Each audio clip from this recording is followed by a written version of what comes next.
what to do with your penis. Yes. So I'm just giving it a moment to fire up. We're both drinking Downtown Brown.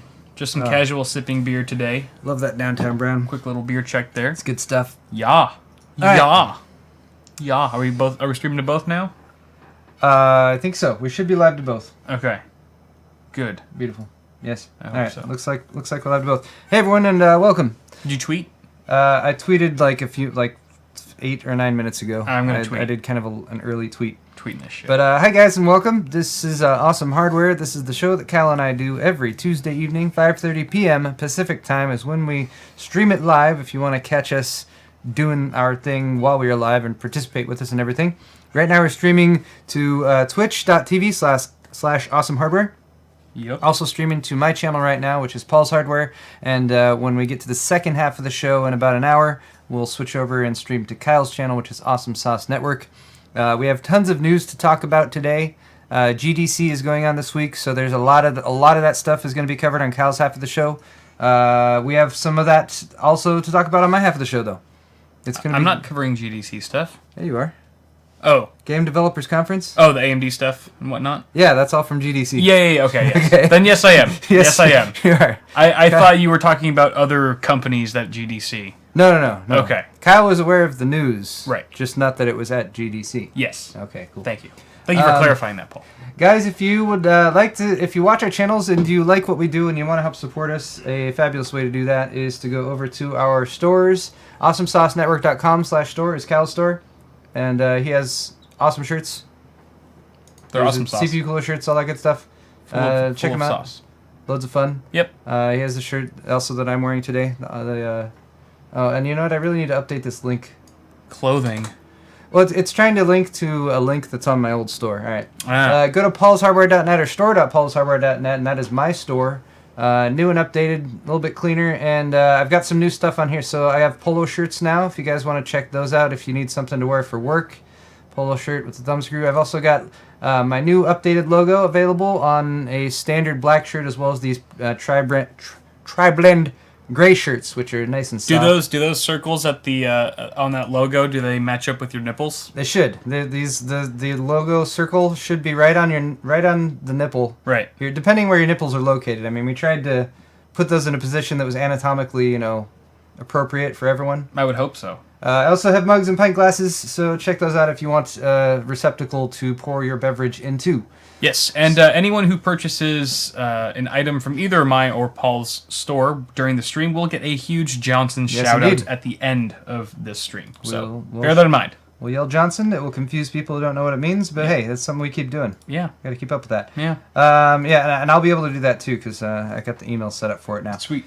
All right, that's pretty much what we do for the intro of the show. Also, we usually say cheers. Cheers to you guys. Thanks all for joining us, whether you're live or watching in the future. We appreciate you being here. Salud! And hope you either have a good time or learn something about technology, or perhaps both.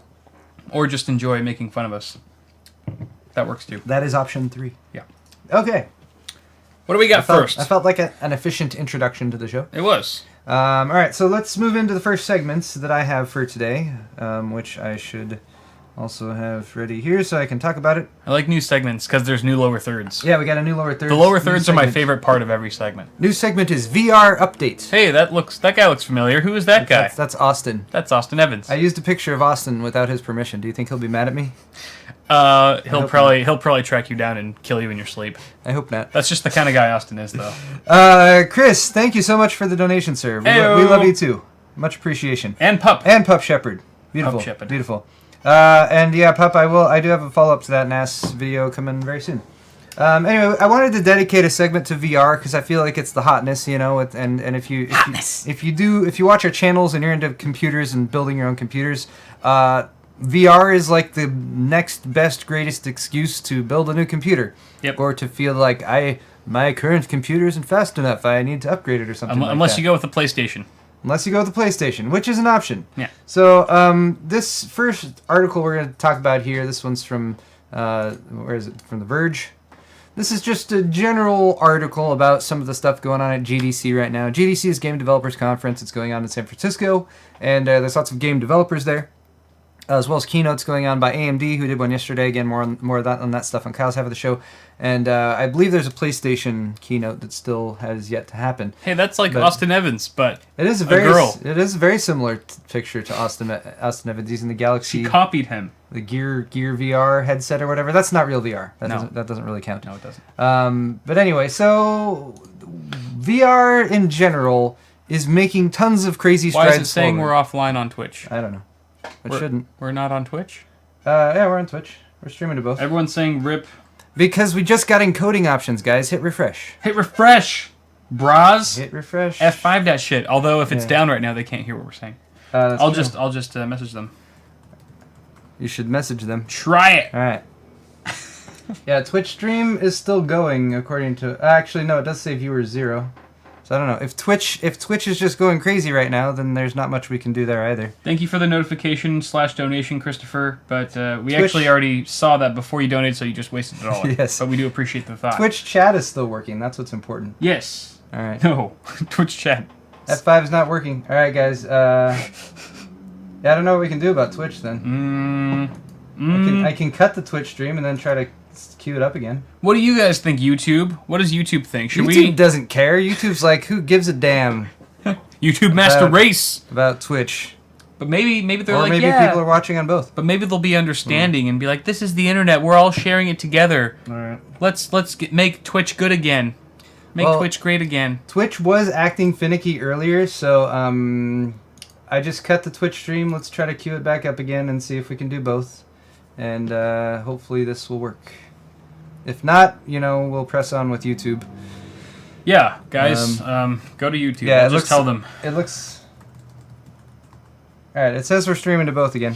Okay. Anyway, Sorry for that. We'll figure it out. We can't fix the Twitch servers from here. It's so just Paul's half of the show. It doesn't matter. It's only my half, so most of the good stuff is on Kyle's half of the show. He got up earlier than me this morning.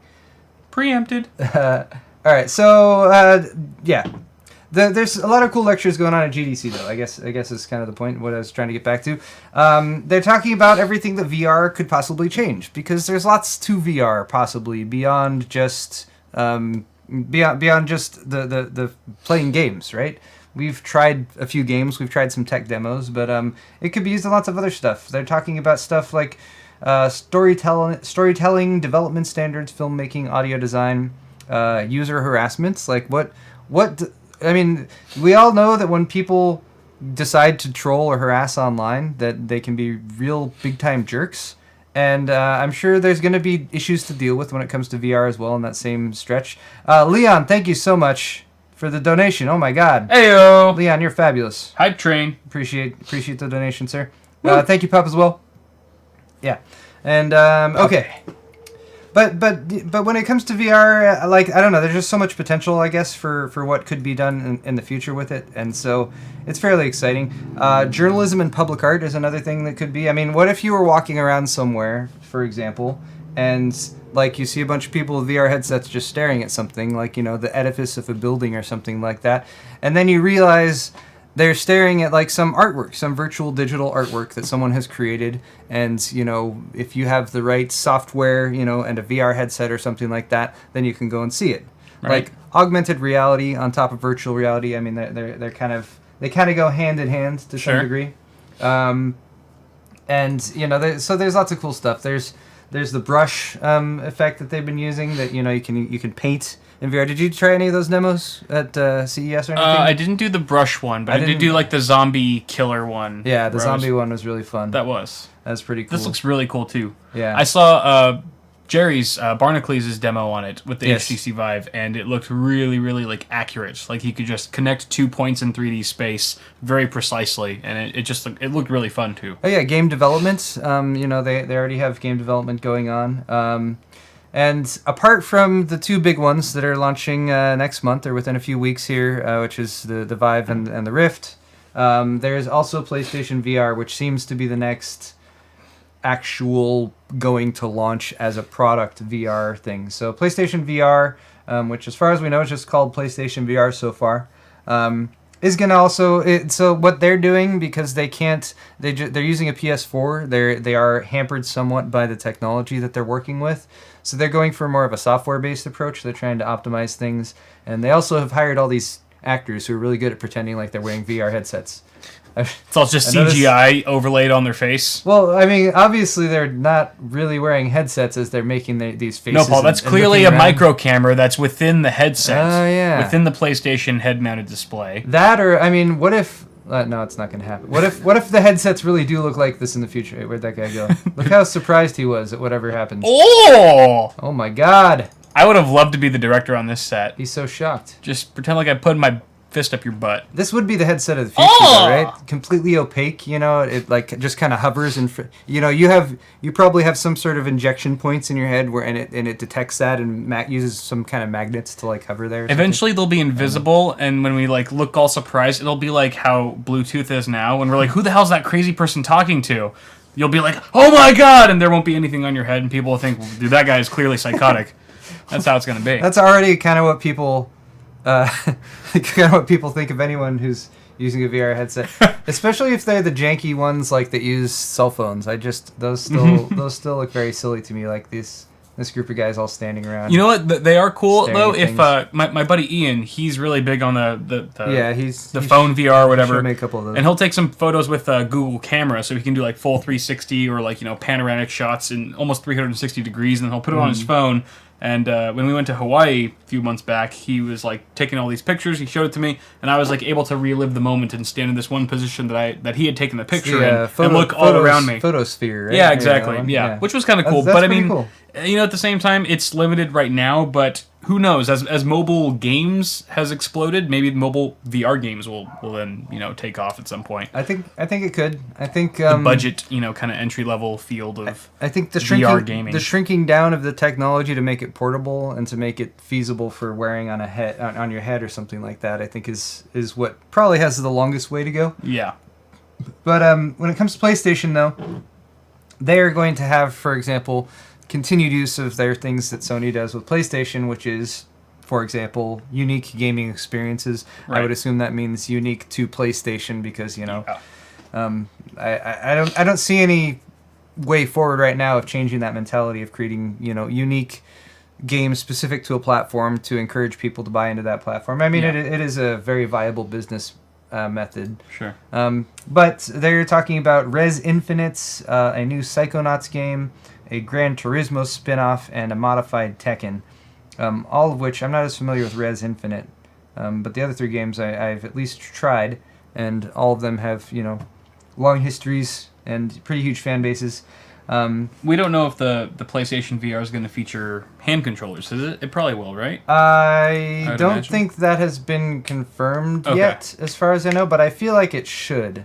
I feel like most of the gaming experiences I have had at least have an option for some kind of there's certain things that can be done like the Kinect already does with detecting your hands and where they are and where they're moving around. Yeah. But I think that if you want something like that you can point and use like a gun, you need to have some level of accuracy with that, and the handheld devices that I've tried so far are the best for that. Yeah. There's also a video here that is going over some it's Industrial Light and Magic and their labs, and they have like a VR environment that they've set up all in the Star Wars world. That you can go around, and they're using this for as far as I know, they're using this for the films. Right. I have to imagine they're also using it for game development since that's all tied in, and I'm sure there's got to be at least 20 Star Wars games in the works right now. Yeah. Something to that effect. Oh, this was the trailer you were playing earlier where just at the same time like a laundry detergent ad was playing, and we thought no, this is a different one. Okay, this is a different one. It's a different one. We'll come back to that one. That's an actual game. Oh, okay. This is different then. Well, this looks interesting. But still fairly interesting. So that's why I kind of wanted to start off with this article here. It's discussing a lot of the potential avenues that VR could go down, and I found it interesting for that. Because we're obviously going to be talking a lot about games, VR games. What can you play? How fast can, what kind of frame rate can you get with your VR goggles and all that good stuff. But I want to focus on the other stuff beyond that as well. Okay. All right. Speaking of which, this is something that Kyle is going to elaborate more on his half of the show. But I felt like I couldn't do a VR segment at least without talking about the newest of the VR headsets that's been announced. This is from GDC.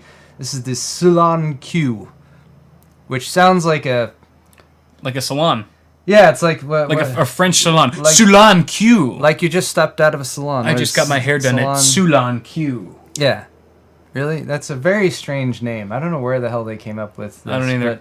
But look at it. It's integrated. So you have the bulky VR headset on the front, which apparently we can't live without for now until they figure out ways to draw images onto our retinas. And then in the back you have this receiver. This is the actual PC part of it, though, right? It's like a mini PC. It's like taking something like an Intel NUC or one of those mini PC devices and attaching it to the back of the VR headset so that you can do your VR gaming and everything wirelessly, and be completely wireless. Yeah. So we saw a solution similar to this at CES that Aorus had going, where they had a backpack set up where you could have a full-size Aorus gaming laptop strapped to your back, connect up to your wireless headset, so you could walk around, wirelessly and all that good stuff. Right. This is sort of kind of trying to achieve that same solution with sort of a different means. But it's going to have Windows 10 built into it. Of course, I think all the VR stuff is kind of going towards the Windows 10 route because DirectX 12 and Vulkan have so much potential there. It's going to have a 4-core AMD FX 8800P, Radeon R7 graphics card integrated as well, 256 gig SSD, 8 gigs of RAM, and a 2560 by 1440 OLED display with 110-degree field of view. Which are pretty. I mean, the CPU and graphics are what strikes me as the lowest powered of those. Yeah. The combination of an R7, for example, with a 2560 by 1440 OLED display, and knowing that VR headsets do need to achieve like 90 FPS for it to be comfortable, makes me. I mean. So it's going to be mostly about the experience, I feel. Yeah. They're going to try to do cool things with the software and the different games and programs that are offered for it, but not necessarily all the eye candies that you might find on something like an $800 Rift headset or something. And you can have a perfectly immersive VR experience with, not fantastic graphics. Yeah, you course. could be in a cartoony environment, with not a lot of textures going on and that kind of thing. And still be in VR space and walk around and everything. It's just, it's not going to be like that photorealism, like suddenly I'm transported to the top of Mount Everest and all that good stuff. So yeah, but I thought that was pretty interesting, and we'll talk a little bit more about that on Cal's half of the show, assuming I didn't just tell everyone. Thanks for everything. Totally stealing my half of the show, Paul. I have nothing to talk about officially. Well, that's okay. We'll be more drunk on that side of the show, so it won't matter. There you go. All right. Sure. Here's an article on Road to VR, which is a website that covers VR stuff, if you guys want to check that out. And this one is talking specifically about the official Star Wars VR experience. This is it's called Trails of Tatooine, and it's a trailer. It's a Trails of Tatooine trailer that has just come out. And actually, I think you're right. This is Trials of Tatooine, not Trails. Oh, Trials. Sorry, not Trails. This one has like an epic intro and everything, but yeah, there's not a whole lot to this trailer, to be perfectly honest. There's some dramatic fade in and fades out with some Star Wars music going on, but by the end of it, you do at least see that you're in a virtual reality environment. At least they didn't waste money on actors going whoa, look at that, with some fake 3D thing over their face. I'm gonna get into acting. So here's the only actual gameplay is you like firing up a lightsaber and then using the lightsaber to block some lasers that are shooting at you. And that's pretty much all that you see there. So, there's not a whole lot, but hey. But it's Star Wars. It is Star Wars, and it is a virtual reality experiment. A cinematic virtual reality experiment is what they're calling this one. Yep. And I think you are right, though, actually, Kyle. This is associated with the ILM X Lab. Okay. So yeah, they look kind of similar. Thank you, Jay, by the way, for the generous donation. Oh, sir. Jay. If you donate $50 to each of us next week, yes, we will slap the loser of Face Off in the face with a fish. That is guaranteed. I will personally pick out the salmon at the grocery store and just smack Paul. Can it be sushi grade so that we can like slice it up and make some sashimi? You afterwards? Can slap me with that all you want. I would be down for that. My mouth will be open as you slap me with it. Anyway. Okay. Hey, is Switch working? All right, good. Twitch is working again. Fantastic. Yay! All right. That was fun. One more quick VR story here before we move on. This one's sourced from Reddit. And this is, VR is, we talk about it and we're excited about it, but there are some pitfalls and stuff to worry about as well. So this is actually caught this first on Twitter earlier. I think yesterday. So this is just a dude, right? And he's look at the. So this is gonna loop. So the dude's on the bottom right, and he's crawling on the floor, and he's in a Valve VR demo. Wait for it to loop again. And as you see, there's this panel on the floor, and he opens it, and he tries to poke his head down there to see what's through there. And he puts his head right into the floor. And he just donks his head in real life. Right into the floor. It's like, why isn't it? Life. This game sucks. He also looks fairly silly down here and everything. So yeah, this is just a lesson to be learned for the VR developers of the future. Don't put panels in the floor that you can't stick your head through in real life. That people try to poke their heads through. That's yeah. It's like the number one rule of gaming development. Yeah, I mean, well, everyone knows that. That's another thing that like I know there's probably tons of like sort of unwritten rules in game development right now when you're doing 3D, just 2D or 3D game development that is gonna happen in VR, but no one knows what they are yet. Little stuff like this that you wouldn't really consider. Be like, oh, there's a little window there, and then like people walk over and try to poke their head out and slam it into a wall or something like that. Yeah. You have to expect that the game feels so real that people will behave completely different than they would with a monitor. Part of it is something that the Vive has, and that I actually kind of skipped and talked about the Sulon Q, but it also has 2 cameras going on in the front of it. So having your VR headset having some kind of spatial awareness of what's going on around you, so that as you're moving around, like the Vive, if you walk up to a wall, you'll still see the VR environment, but then you'll see a grid appear like showing that shows you like, hey, there's an actual physical object in reality. Right there. So that is useful. Yeah, that is a lifesaver. That would be nice to have. Anyway, though, cool. Let's move on to the next segment. VR is cool. VR is cool. My next segment is VR is cool. Guess the audience. Guess the audience. That's right. This is a fun little interactive segment. Kyle invented this segment, and I decided to rip him off and use it today. You bastard. So the way Guess the Audience works is we will post a straw poll for you guys. It has a question. It's related to what we usually talk about on the show, and you guys will answer it. Kyle and I aren't going to look at the results. We're going to each choose a guess on what we think your answer will be, and then after a few minutes we'll see who is right. The loser has to take a big old drink of beer. Okay. Which is such a terrible punishment. I'm dreading it already. Have to drink more of this beer. All right. If everyone's ready. I'll need more beer, though, because I'm all out. You'll need more beer. Actually, what I should be ready to do... I should be ready to post the links to the straw polls. Goodbye, beer. All right, let's do this first straw poll. You can do them one at a time, right? Yeah, one at a time. All right. Ooh, I should see the options that you put out here. I have just posted the straw poll link in chat, and the question that we are going to ask you first was, how much money did you guys spend on your graphics card or cards? Basically, whatever your main gaming computer is, how much money did you drop on the actual GPU in there? Now, or GPUs. If you got a 2-way configuration, you're looking at $1,000. And I tried to segment these, so got 150 or less, then up to 250, up to 350, and 450, and so on. That's it. Okay. So should we alternate between who goes first for each one? I'll go first this time, you go first next time. Sure. Yeah. You can start us off. I'm gonna give them a okay. They have plenty of time to vote. Yeah. I'm gonna say it's between 250 and 350. So we're guessing which of these categories most of our viewers will fall into. And you probably... I have a feeling that it's gotta be 350. Kyle's going for 350. Yep. It was very close, though. Very close. That's up to 350, by the way. I could have made that more specific, but I'm sure it's fine. I'm sure people can figure that out. Right. If you spent 400, then go for 450. Right. Yeah.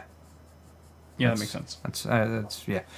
The next straw poll question will have a bit more. All right, so you're going for 350? Yeah. All right. I will go for 250. I feel like 250 is the sweet spot for graphics cards.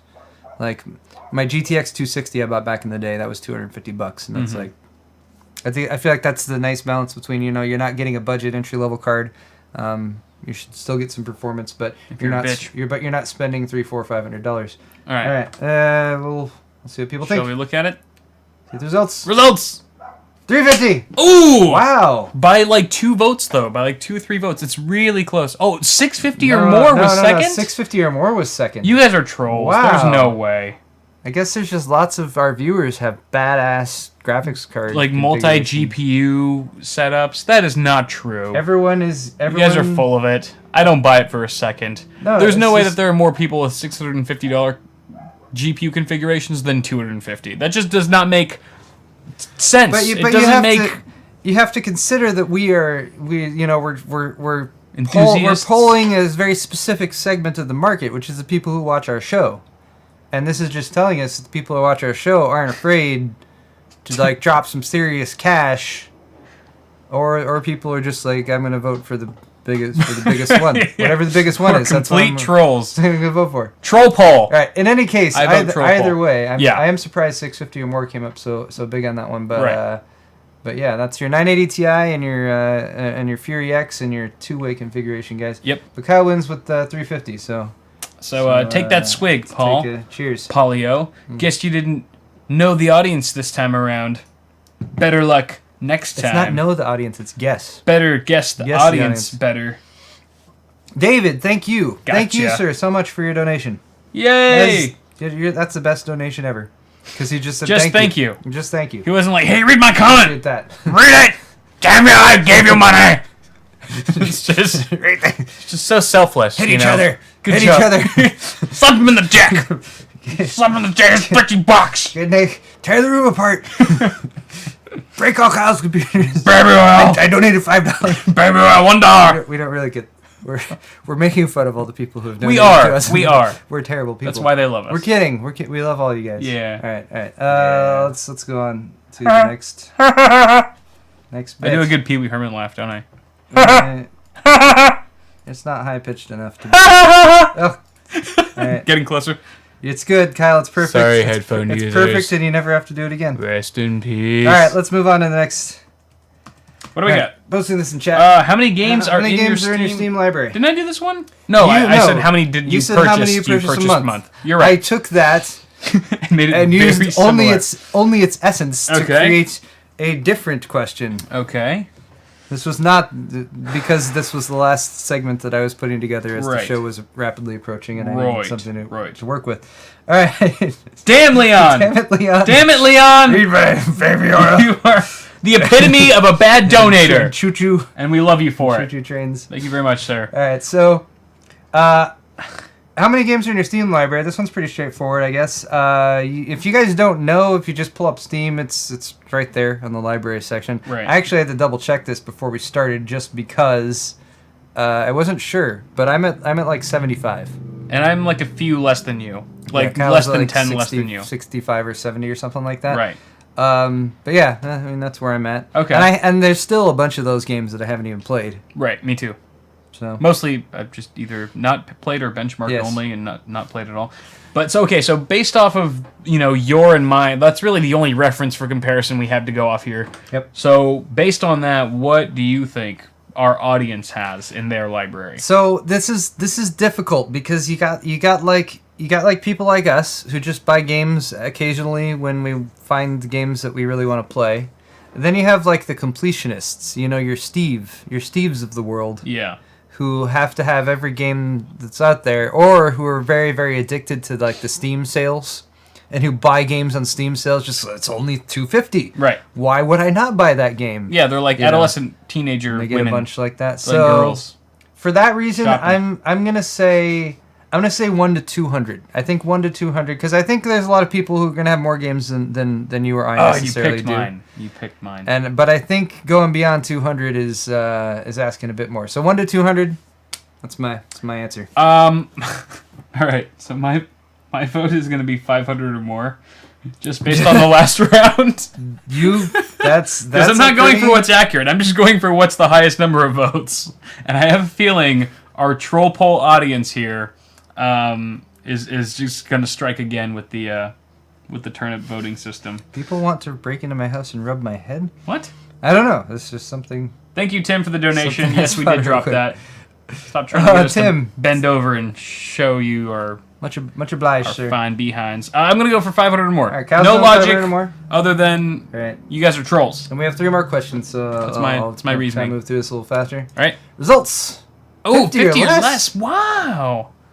Damn. Interesting. I got 3rd place with my 100 to 200. All right, 50 or less, I guess. It's got to be a quality over quantity thing, you know. They play they play AAA titles for sure, which take a little bit longer to complete, I'm sure. Because a lot of those little games, you know, those little, you know, $2 to $5 games are ones that I picked up here and there, and I barely played them, but it's like that Steve syndrome, you know. It was like it was so inexpensive on the 10 Steam games for $5 summer sale or whatever. So wow, lots of you guys with 50 or less. Interesting. I could have gone for 50 to 100. It is interesting. Yeah. That falls in line kind of with my earlier in my life. Wait, I should show. I don't think I showed the whole. There's the whole results, by the way, guys. Like earlier in my life, and this probably still applies now, which is I would never buy tons of different games. I would buy one game and I'd play it exhaustively. A ton. Like, you know, my game for a year was StarCraft. Yeah. Back in like, you know, 1st or 2nd year of college, and like that's the only game I played. Yeah. When I played World of Warcraft in the mid to late 2000s, that was the only game I played. That was like me and Pokemon. For several years. You know? Right. Yeah, so that kind of thing. So, yeah, I guess that makes sense. People find the games that they like. They love them. Yeah. They play them a lot. And, hey, Bite My Bits. Thanks for your shameless plug and your shameless donation. Much obliged. All right, let's get the next one lined up. So, do I have to take a sip because you were closer? Yeah, I guess you should. Okay. I guess you should. Well, I need a beer. Oh. You have any more beer over there? I got more beer. Hold on. You're the little beer stash today. This is my beer. Paul brought a very manly bag. You guys can see it. Look at that. It is insulated, though, and it has beer in it, so that does make it manly. Insulated with beer inside, so should we go for stout next? Yeah. I have an arrogant bastard, but I feel like it deserves a... more arrogance. I feel like it deserves a glass. Yeah. No, this is good. This is good. Thank you for your... Cracking the stout. Girly bag. Oh, well, thank you. Yep. Beautiful. Alright, alrighty. Back to what the hell we were talking about. Alright, here's the next straw poll. I'm actually pretty interested in this one, particularly for our audience, and this one is VR related, which is the basic question of, did you guys pre-order either of the VR headsets that are available for pre-order right now? Okay. Which is the Vive and the Rift. The Rift, or no, not at all. So, neither. Kyle, before we go yes or no on this one, here's how I want to do this. Yep. We're gonna choose a percentage. Okay. And whoever's closest percentage wins. Okay. By the way, the yes, we're just gonna guess yes or no. Okay. I only have the Rift and Vive distinguishments in there. Sure. So people can use just more information. So the percentage we're guessing is yes or no. Yeah. So we're gonna guess what percentage of people have pre-ordered. Okay. And then we'll have to do some basic addition. All right. Which I hope we're capable of doing once we come back to that. So. And I think the percentage that you and I choose have to be at least 10% apart from each other. Like if I say 30, you can't say 31. It's not like Price is Right shit. Okay. It's only fair. All right. I really don't want to drink any more of this stout. You don't? What? Okay. I was like, what? Yeah. No. All right. Barney Flats Oatmeal Stout, by the way, from Anderson Valley. Yes, it's very good. Okay, so I'm going to say the percentage of people who haven't pre-ordered. Is that what we're doing? Or the percentage of people who have pre-ordered? I mean, it should be an even split. Okay. Yeah. I'm going to say...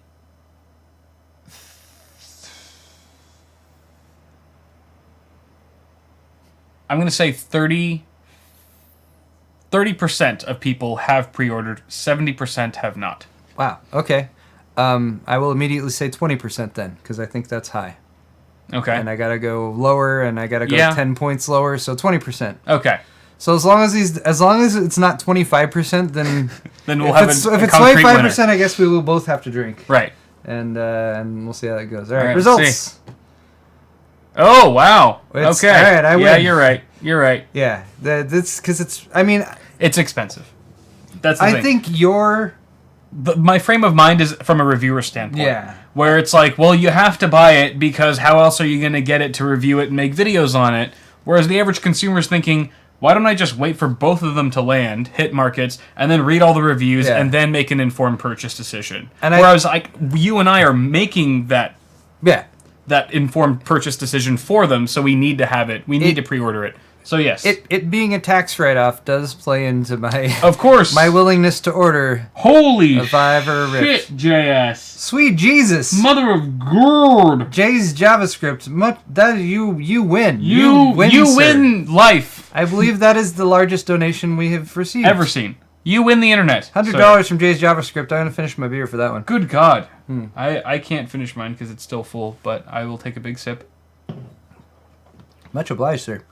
Also, bite my bits. Wait, I already said bite my bits. If anyone can top JavaScript's $100 donation, you will be considered the awesome hardware king for the month. Sure, yeah, the king of awesome hardware. We should just do that. Whoever donates the most, or queen if it's a female, or a queen. No, you're just a king.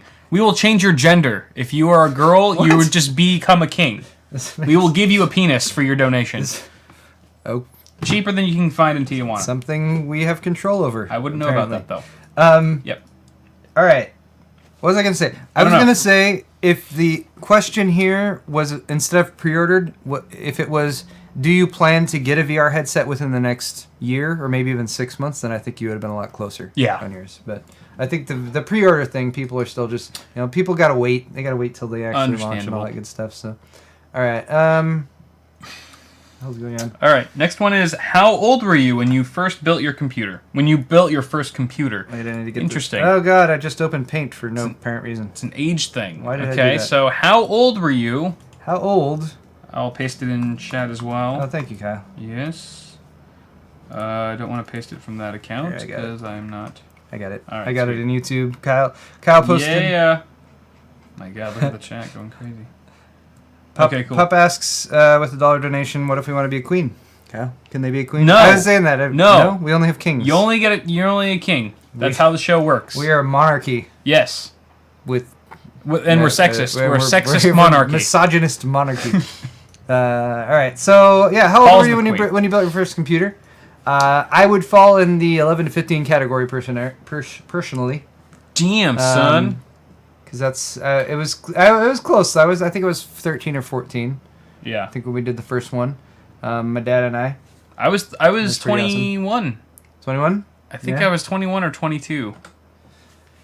Yeah, I'm 27 now. It's so nostalgic when you think back on building your first computer and thinking on the things you knew, or the things you didn't know then that you do know now. Right. Like my first, this isn't my first computer. The second computer I built, I returned to Fry's twice because I thought it was broken, and what I realized was there's a clear CMOS, and this was back before they were buttons. That was a header on the motherboard. Right. And granted, so this is something that was a fault with the product that was being sold, this bare bones system that they have with the motherboard that was in it. Yeah. It shipped with the CMOS header in the clear CMOS position.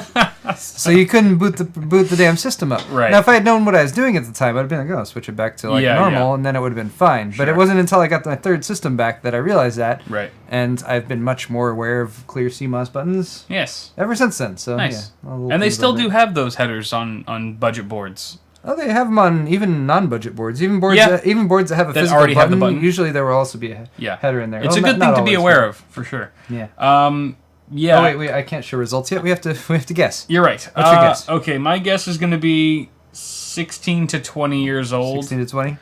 Yes, because I feel like we have generally a younger audience who's kind of getting into it earlier, but I think 16 is probably around the time when, they start getting really amped up about it. I think that's a good choice. That's probably maybe what I would have gone for. You could, yeah. I'm going to go for 21 to 30. Interesting. I think we're going to have a strong 11 to 15 showing, though. I do, too. So, yeah. I'm going to go 21 to 30. I think you're going to win. We'll see. But who knows? Who knows? We'll see what happens. Okay. All right. Results. 16 to 20. All right. Kyle wins. Oh, wow. I was so very right. Yeah. I feel, even though I'm losing right now, I still feel happy. Because first off, that was my inkling too. Damn good showing from the 11 to 15-year-olds. I like getting into this early.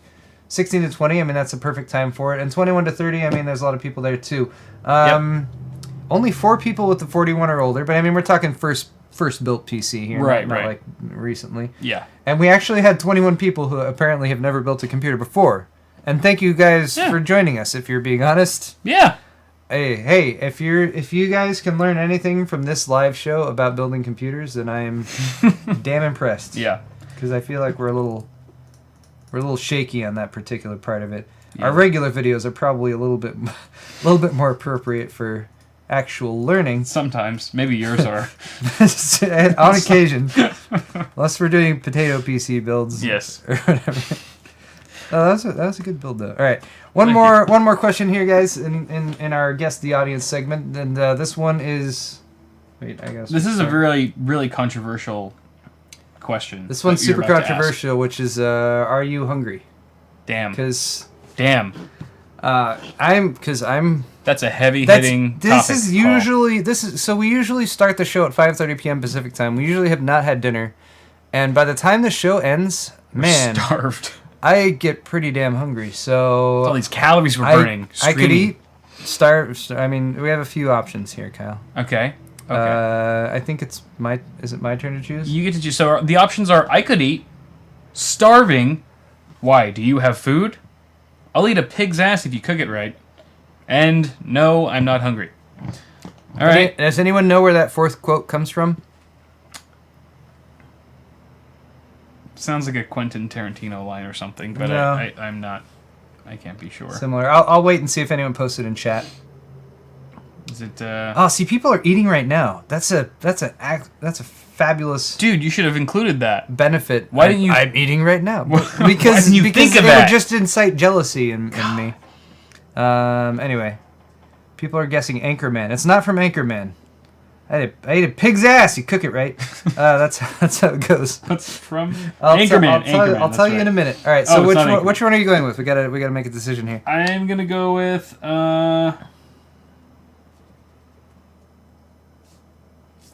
Why do you have food? Kyle's going with why do you have food? Yeah. I'm gonna go with I'll eat a pig's ass if you cook it right, just because we've been referring to that, and I feel like that might encourage people to click it more. That's really all there is to it. You're wrong. No one's getting where that quote's from. It's okay. Chris Rock? Wait, who said that? Socrates. Socrates Gaming. You win, sir. Chris Rock. It's from a Chris Rock stand-up. Okay.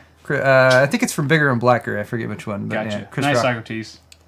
Good job, Socrates. Even though you could have easily just Googled that. yeah, maybe. All right. At any rate, let's go back and see if people are hungry. Why do you have food? I could eat. Oh wow! Yeah. But you know what? You came in second, or you came in first above me in terms of votes. Oh, by 1%. You said why do you have food? Yeah, right. I've beaten Kyle by 1%. 1%. All right. All right. Swig. Just let's move on because. Guess the I'll audience. drink to that too. You guys are great.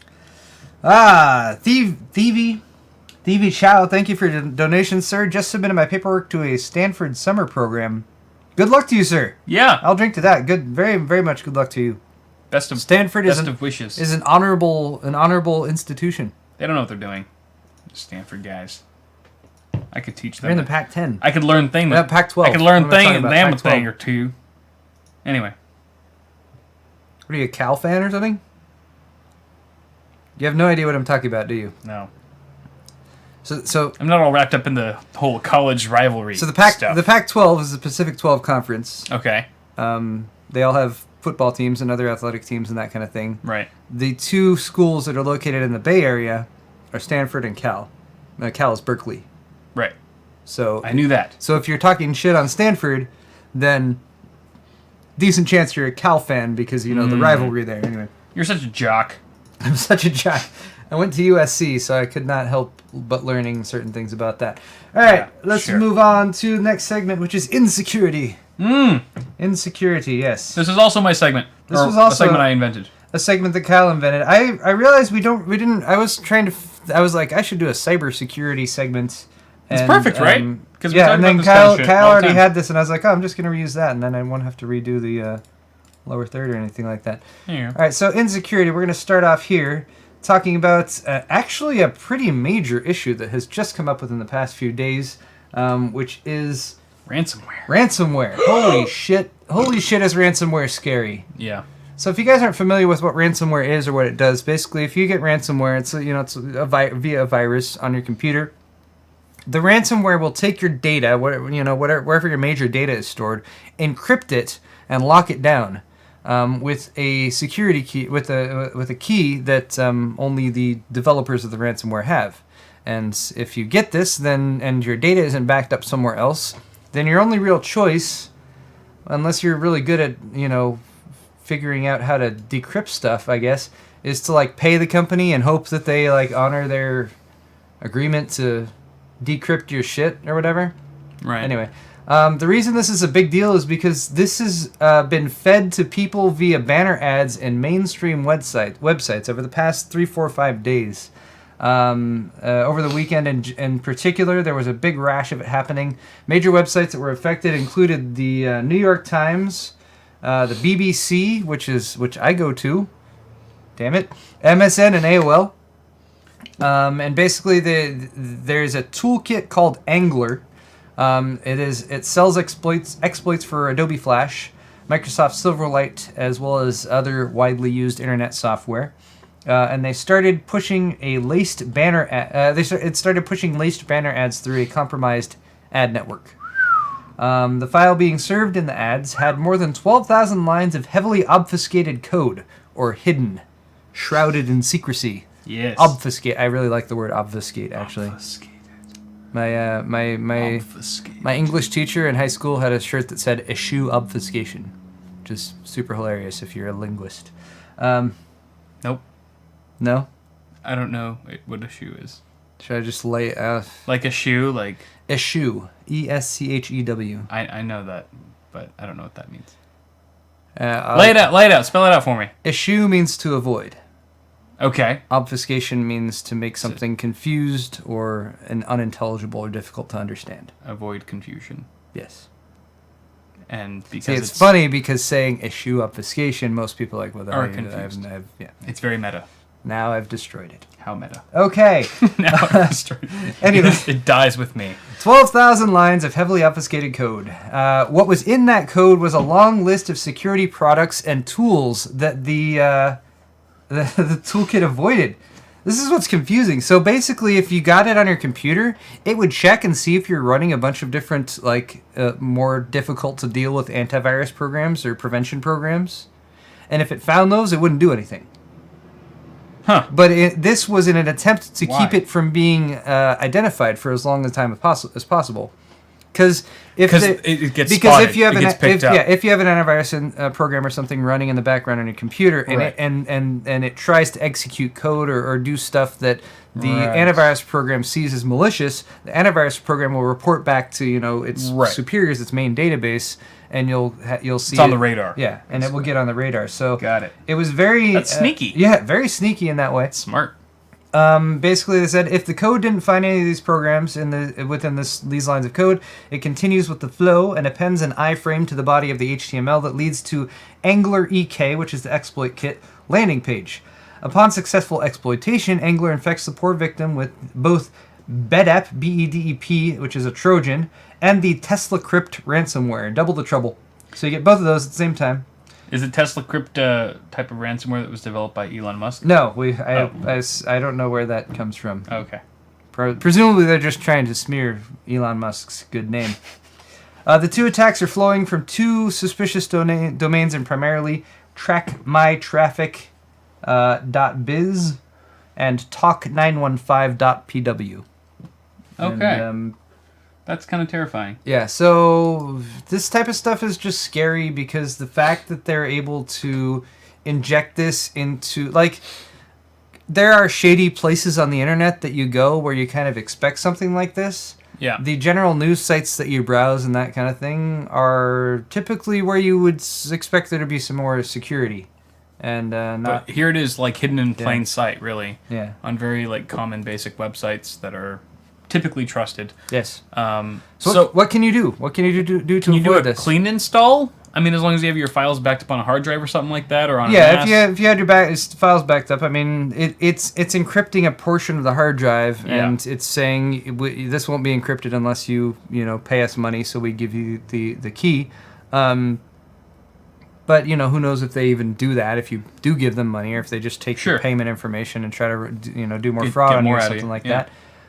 So, yeah, I mean, I don't recommend paying for ransomware if you happen to get it or something like that. It's like negotiating with terrorists. Yeah. I mean, it's even like, your files have been safely encrypted on this PC. Thanks, guys. I hate even the stupid text that they use and that kind of stuff. Oh, yeah, you can use your Bitcoin. They're like, you can go ahead and pay us with some Bitcoin. Well, it's like 1 Bitcoin, right? Which is like the typical asking price. $300. Yeah.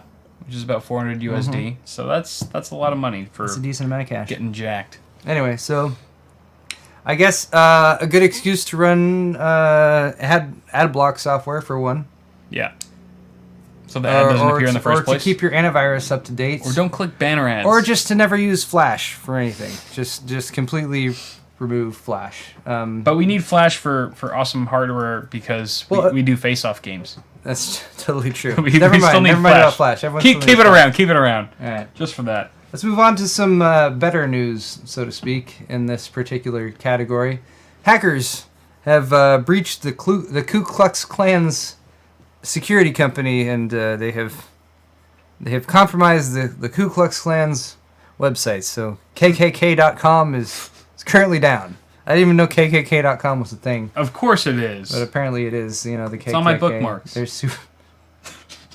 Damn it, Cal. Totally fucking around. It's not funny. No, it's the Knights part. Oh yeah, America's white future begins here. Loving our family. Is it back up again? It's totally back up. All right. Okay, it's back up. So, I thought this was somewhat humorous. This is fascinating. First off, because it's a way better target than NASA. By the way, any of you aspiring hackers out there. Not that I'm encouraging anyone to hack anyone. Right. I wouldn't say that. You're actually on KKK.com right now. I'm fascinated that you're this on a exists. watch list or something like that. Loving our family. It's like this really Look nice at this photo of this white family. Picture of these white people. I'm surprised the husband doesn't have like a Hitler mustache. Do you think that was like specifically made for the KKK, or was this probably just some iStock? Yeah, was this bought from iStock Photo? Like, how mad would you be if your family was on the KKK's homepage? If you're somebody who contributes to iStock Photo and suddenly your shit's on the KKK homepage, I would be a little upset in that situation. Don't go to KKK.com. This looks like a nice family. It does. They don't look racist at all. I'm not going to show their website. They don't even look like they'd vote for Trump. On the page. All right, so... Have you seen the Racist for Trump SNL sketch? I did. Yes, I did see that. That was pretty good. Really yeah, so Staminus was their internet provider.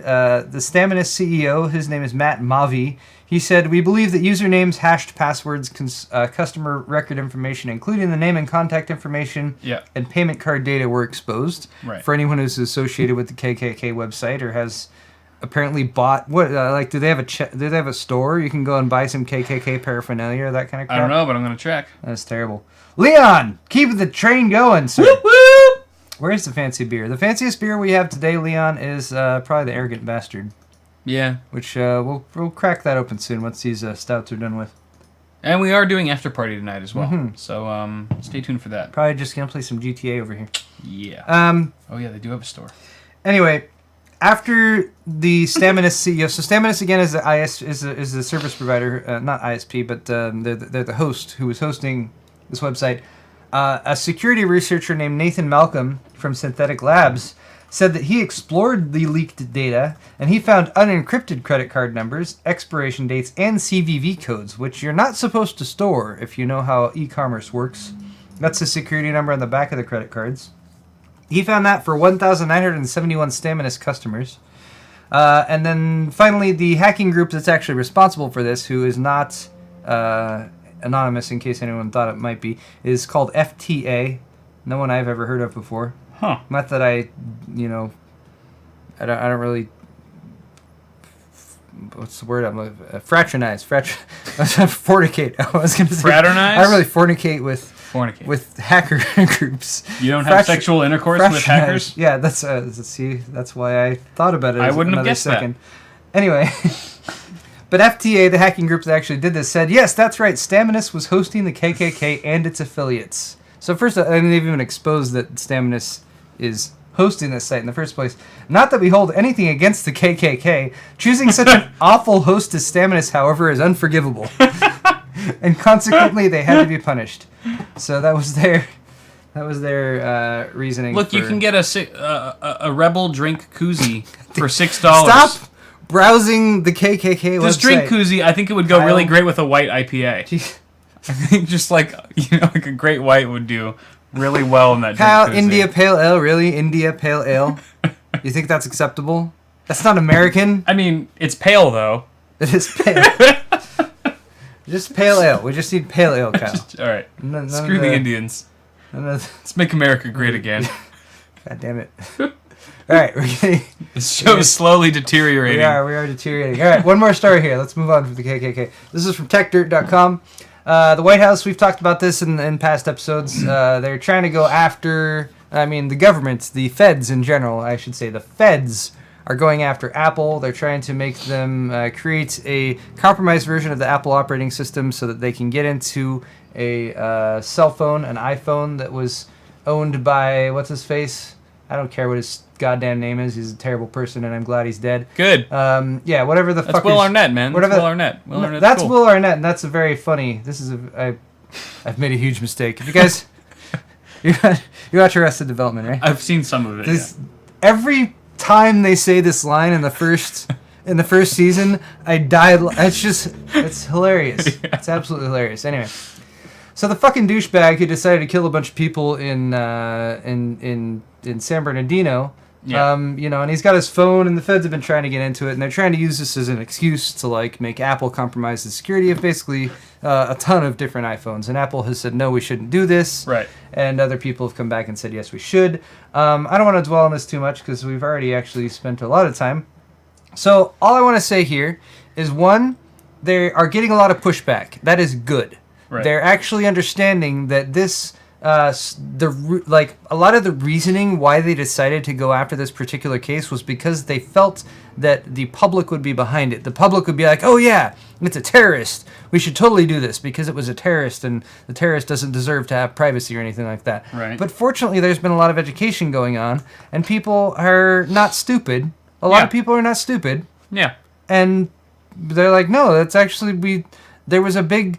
encryption discussion back in the 90s even, and people came to the educated decision that that's a bad idea to allow backdoors and circumvention of encryption, that kind of thing. Right. And the fact that encryption exists does not mean that the fact that encryption exists and it's available to lots of people doesn't mean that just because a few people have used it for a bad purpose, it doesn't mean that everyone should not be able to protect themselves and protect their personal privacy. Right. It's a major issue, and again, I want to move on. So I just want to say thank you to all of you guys. If you're watching this show, if you've learned anything from our show about this, or if you've learned it from other places, a really, really great source for that right now. If you have people who are like, the government, Apple should give them that and everything. Last week tonight with John Oliver, which is a show I enjoy. It's on HBO. Funny.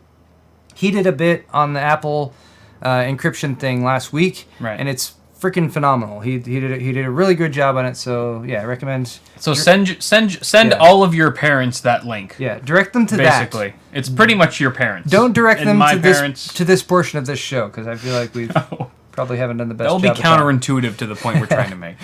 Tamerlan Soziev. Oh. That is an awesome name. That's a badass name. That's a freaking awesome name. Let me steal your identity. No. Like Jason Bourne. He's writing code right now, he says. Soze. So he'd probably have a much better... Kaiser Soze. Anyway. How do you shoot the devil in the back? Pretend like... What if you miss? Sorry. That was a good Kevin Spacey impersonation right there. I sense the... How do you shoot the devil in the back, Agent Kuya? Sorry, I really like that movie. I think there was a stream that I did one time where someone was talking shit on Lord of the Rings. I'm like, oh yeah, Paul really likes Lord of the Rings. That's a good way to piss him off. I was like, no, you know what? He doesn't love Lord of the Rings that much. Talk shit on Usual Suspects. That's like his favorite movie. I think I was talking to Sel about it. Really? Yeah, I was like, just talk shit on Usual Suspects. He loves that movie. It's such a good movie. It is pretty good. Jose Bade? No, just Bay. Jose Bay. Jose Bay. Thank you for your donation, sir. Very much appreciated, as well as Cameron Phillips. Cameron! What's the absolute worst piece of hardware that you thought was good that you've ever put into a computer, and how long before you took it out? Ooh, this is a little harsh, but it's just because it caused me great inconvenience. The SwiftTech H220X. Oh, right. Which performed awesomely right when I first got it and installed it. Yep. And then the pump died on me. Right. And I've actually had 2 pumps die now from a couple SwiftTech all-in-ones, and it caused me much discomfort. I've heard SwiftTech pumps don't have the best track record. Yeah, so that was disappointing. Anyway. Cool. Did you want to say that? Reply to that too? We keep getting so many donations. Yay, donations! Stop donating! Sudhir Parwar. We hate money! Well. Sudhir is also working in a data center right now, watching us act foolish. Hey, that's what we do. That is why we're here. And Pup Shepherd, thank you again. Amusement. Pup has been consistently donating the entire stream. We appreciate it. He's spreading it out. He's probably donated more than anyone here, just with his dollar donations. It's like the tortoise and the hare. Have we ever thought about doing cinematic work? I've thought about it. I mean, I went to school for cinema television, and yeah, I definitely might consider that later on in life. Yeah, that'd be pretty sweet. Me too. I like what I'm doing right now. I think that's what's important. We'll do to a me. tech reality show. But yeah, I would love to. Actually, Logan and Tech Syndicate, they've talked about that a lot as well. Doing documentary type work and that kind of thing. Anyway, I forgot to do my lower thirds. News. Oh, it's not there anymore. Wait. I moved it. You gotta find the news lower third. And news right there. News. Yep. There it is. Okay. Boom. News. Okay. As if nothing we've said previously has been news. Yes. First news is from Intel. This is a WCCF Tech article by Hassan Mujtaba. Watch your language, please. Mujtaba. Hassan Mujtaba. Right? That sounds about right. Mind your manners. Sure. Anyway.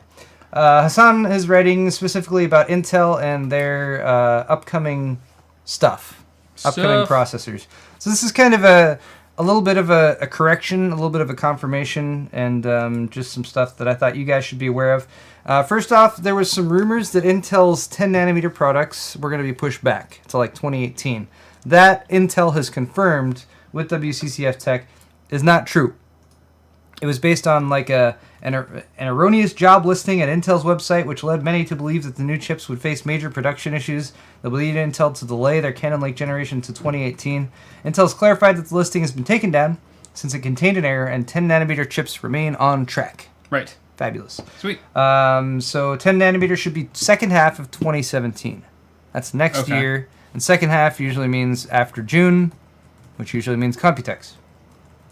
Yes. Anyway, the tick-tock cycle, though, that Intel likes to use is getting pretty muddled and confusing right now. They've inserted, starting with like the Haswell refresh, the Devil's Canyon stuff, they've started like sort of adding more in-betweens in there. They haven't been going on a yearly cycle anymore. So as a result, instead of going from 14 nanometer to 10 nanometer this year, we're going from 14 nanometer to more 14 nanometer, which is Kaby Lake. Kaby Lake. Kaby. I like Kaby. I like Kaby. I like Kaby. Yeah, Lake. All right, Kaby we'll sounds Kaby. like rabies. But anyway, Kaby Lake is still on schedule for Q3 2016, which would align with the Computex launch for this year. All right. We will be at Computex. We have just booked tickets, actually. Yesterday. Plane tickets as of yesterday. Yep. Very excited about that. So we'll be bringing you all of the good news and info from there, direct from Taipei, Taiwan. Yep. TSMC, Taiwan Semiconductor Manufacturing Corporation Company, conglomerate. Anyway, they are so what they're working on next after 14 nanometer. That's right now. 10 nanometer, which is going to be Cannonlake. 7 nanometer is what's following that up. Yep. That's in 2017, but that's when they'll be developing it. And then 5 nanometer is after that, and that's in 2020. That's insanely small.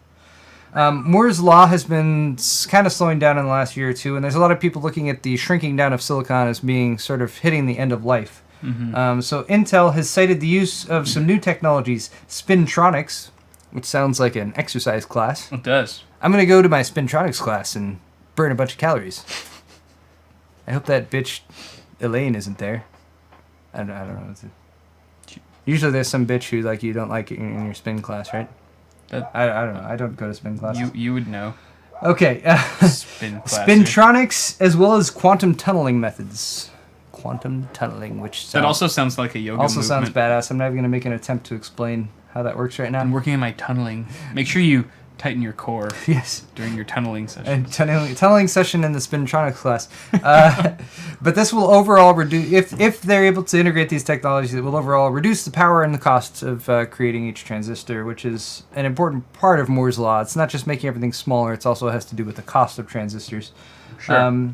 Anyway, though, just rounding out the future stuff coming up after Cannonlake, the 10 nanometer, which we're expecting next year, Q2 or Q3. We will have Ice Lake. So Skylake is what we have now. Cannonlake is the next one.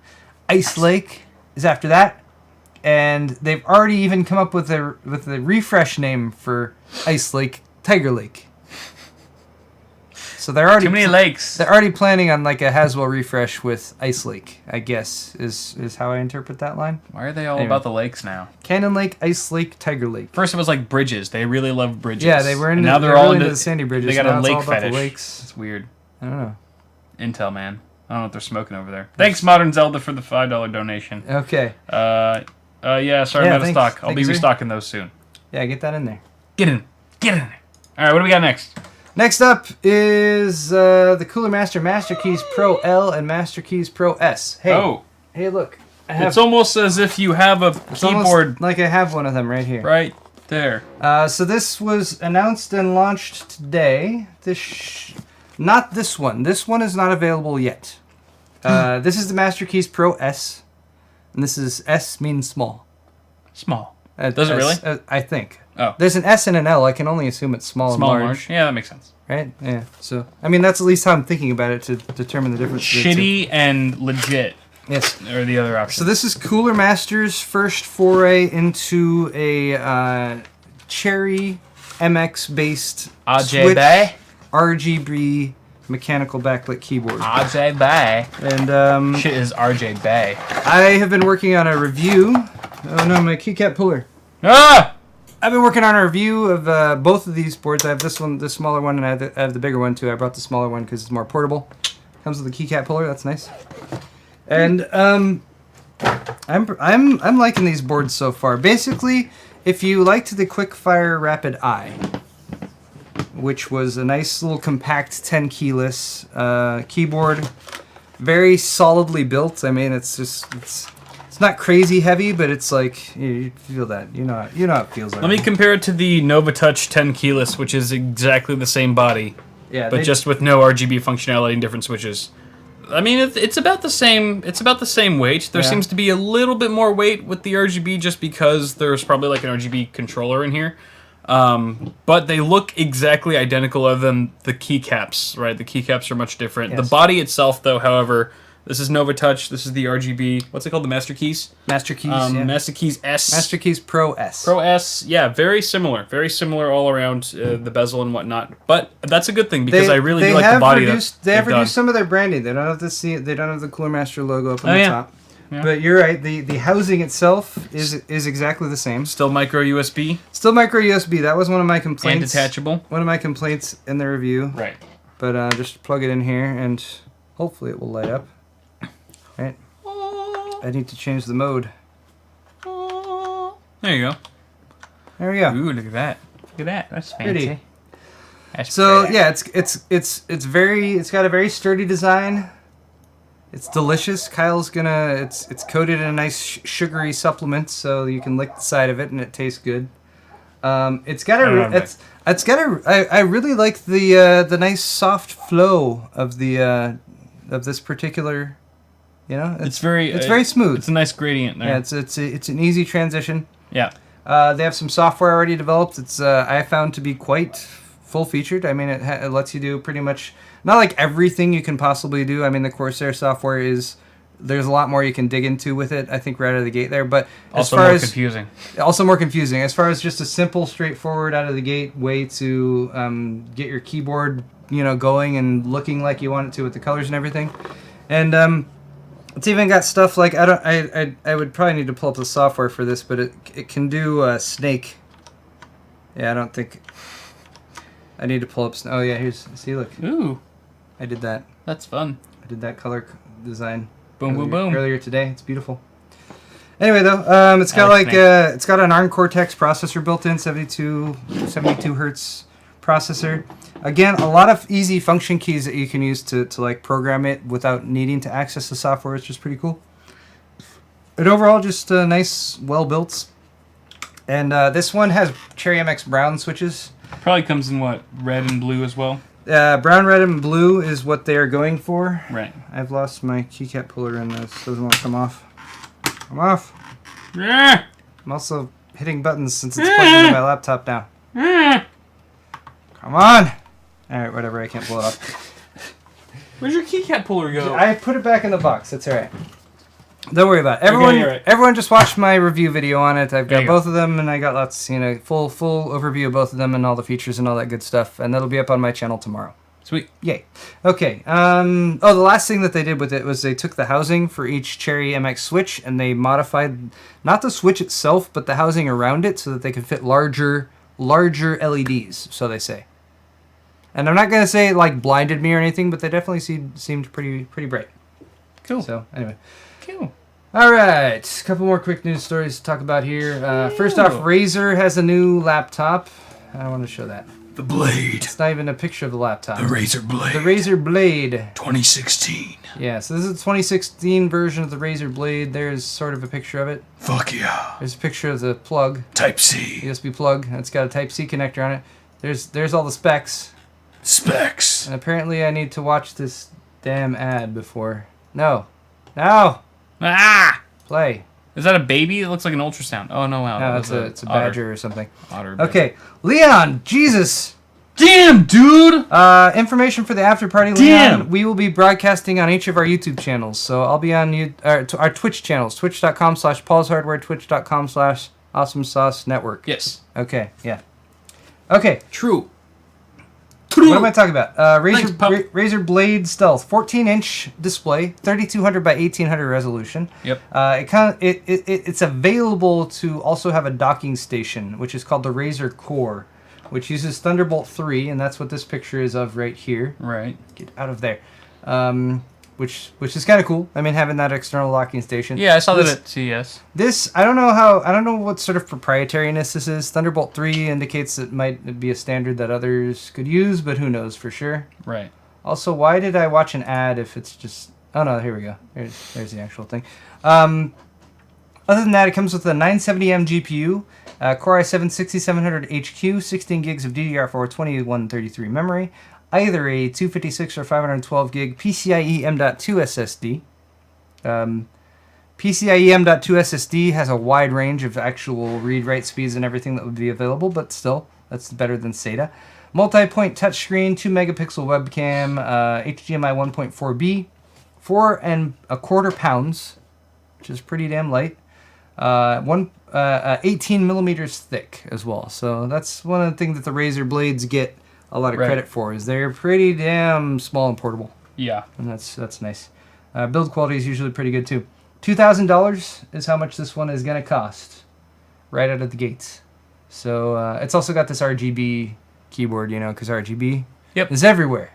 Why not? RGB is everywhere. How big's the screen? 12.5 inch? This one's 14. Oh, 14. Okay. 14 inch. Yes, that's for the Blade. right. So yeah, anyone who's really interested in sort of a gaming / getting work done laptop and all that good stuff, then check it out. All right, I have one last story before we move on to Kyle's half of the show. What is it? We're going to talk about Microsoft Hurry up. letting Xbox, PlayStation 4, and PC players all play the same game. I'm talking about this. You are? Yes. Well, I am too. No. I did not what the hell? Did not know that you were. This was the thing. Look at I even have a straw poll. I mean, Xbox Live cross-platform multiplayer. Why didn't you tell me that? This was 7:15 in the morning. What? How do you know that's 7:15 in the morning? It was like 7:45. Well, you should have made it more obvious. I did not Apart from posting a link about it in the Google Doc? I did not know you were going to talk about this. Scumbag Paul over here. I pulled it up earlier, and I was like, Paul. all right, good. This is perfect. God damn it, Paul. Hey, I have a straw poll I'm going to ask people questions about, too. I'll poll the audience, get feedback. Just go. Just go. All right, to be fair, I don't have a whole lot to say about this specifically, other than that Microsoft has announced it. Just all the important things. They are working on it. And this will include Windows 10 and Xbox with Windows 10 devices. Sony will have to opt in themselves, but Microsoft is giving them that option. We don't have a whole lot of information as of yet as to what Sony might be expected to fork over in the way of monetary compensation or that kind of thing to sort of get in on this. But I'd say it's safe to say that if the PC and the Xbox thing takes off, that, I don't know, I feel like Sony would want to be involved. I don't think they'd want to get left behind. And I really hope that Xbox makes it, or that Microsoft makes it, like, reasonable for both sides, right? Like, some inclusion here, not exclusion. That's what we're looking for here. Because everyone just wants to play games. Yeah. And just play games on whatever platform you want to play games on, and then you can still play against each other. That's pretty cool. The question I asked you guys in chat is just, what do you guys think about this? Do you want cross-platform gameplay? And I have some very, very divisive answers already listed in there. Apart from Windows 10 and Xbox, Microsoft also said it would be compatible with other console and PC networks, which either PlayStation 4 is definitely what they're talking about, or they're not excluding Linux-based operating systems, which would include SteamOS. And I would also be hopeful that that is included as well. Game developers would need to support this, so they're working with the developers of Rocket League to start this integration with Rocket League as the first game, which I think is a fabulous choice. Like, probably couldn't be a better game right out there right now, because it's popular on PC, it's popular on PlayStation and Xbox. It is not a game that would be hampered by control elements like FPS games currently are. An FPS with a mouse and a keyboard will invariably destroy an FPS with a person trying to play it with a gamepad. So going with a game like Rocket League, where lots of people who play it on PC still use the gamepad. Granted, you can use mouse and keyboard too. Well, I feel like it's going to be more fair with games that equally utilize a controller pad over a keyboard and mouse, because that would give a really unfair advantage to PC, to PC gamers, basically. Yes. If you're playing like an FPS shooter, exactly what you were saying. But I think it's still good that Microsoft is opening up this option. It's just a matter of time to see whether companies like Sony or Nintendo even are going to bite and really meet them halfway with that. And this is also, I believe, up to the developers as well. Yes. So not every game is going to be supporting crossplay. It's really up to the game developer to decide whether they want to implement that functionality. Which I'm sure would be a lot of extra work, but also would create a much larger incentive for people to invest in a certain game. Right. Especially with multiplayer games, the more people you have who can join in and play in multiplayer situations, makes the servers better, the matchmaking, all that sort of thing. Generally speaking. Yeah. Okay. Lastly, let's just see what you guys thought about this. I know this is a quick straw poll, but everyone says yes. All right, good. Yay! Even the subtle jabs at non-PC gamers that I put in. I wonder if you had given this same survey to like Xbox One players, if they'd be like, "No, fuck that! I don't want to play against PC gamers. They're gonna rape me. We don't want to do that. Rape me in the butt. Hair in order to get the keyboard and mouse. I don't know what it is, but I fear it." But that I think that's fabulous, and I think and I'm glad, and I think we should welcome inclusion of everyone. Oh, yeah. All right, before we go, Craig B, thank you so much for your donation, sir. He says, "What do you think about the max 8 gigs of RAM on the Stealth? It was available with 16 gigs. I would buy one today." Craig, I believe the new Stealth is that what we were just talking about? The new Stealth? Yeah. No, your friggin' article. Sorry, no, that's the Blade, not the Stealth. Oh. You're right. Yeah, I forget they have two models. Right. You're right, 8 gigs is a bit of a limitation if you're looking for a higher-end machine. And I don't know, though. I would have to look at the actual specs. I don't think they've announced a new Blade or a new Stealth yet for 2016. I could be wrong about that. I could totally be wrong about that, but forgive me. But yeah, 8 gigs is starting to be starting to get maxed out in certain applications. It's usually okay, but there are definitely situations where 8 gigs isn't enough. So yeah, I would want it to have more than that, or I'd want a more powerful laptop, for sure. All right, last off, let us check the Johnsons. I believe I have some Johnsons. Johnson! Oh, I have low stock. All right. Johnson to Elliot. Elliot, thank you so much. He's got the Thumbscrew logo shirt. Elliot. Oh, no, he got the zip-up hoodie. Double Johnson shout out to Elliot. Elliot. CPU cooler shirt and a house. Fabulous. So you can wear the CPU cooler shirt underneath. Yeah. And the logo and the hoodie over the top. It'd be a walking advertisement. I really like that hoodie. I wore it while I was snowboarding. I wore it for 3 days snowboarding in Mammoth. No, 2 days. The third day I wore my actual snowboarding jacket because it was colder. Right. And I wore it again snowboarding just this past weekend. It's fabulous. Yes. All right. And then also Johnson for Joseph. Joseph, thank you. He picked up a black logo thumbscrew shirt. Joseph. As well as a hooded sweatshirt. Hey. Dude, you guys are going to love those hoodies. I swear to God, they're fabulous. They're it's got that nice soft material in the inside, they're zippery. Too. And they got the zipper. Love the zipper. Another Johnson shout out to Jeremy. Jeremy, thank you for picking up another Heather Navy TV shirt. Johnson T-shirt. Jeremy. Yes, thank you for picking that up, as well as Nicholas for another CPU cooler shirt. Yes. Beautiful. Yes. All right. It will make your system run faster. I promise.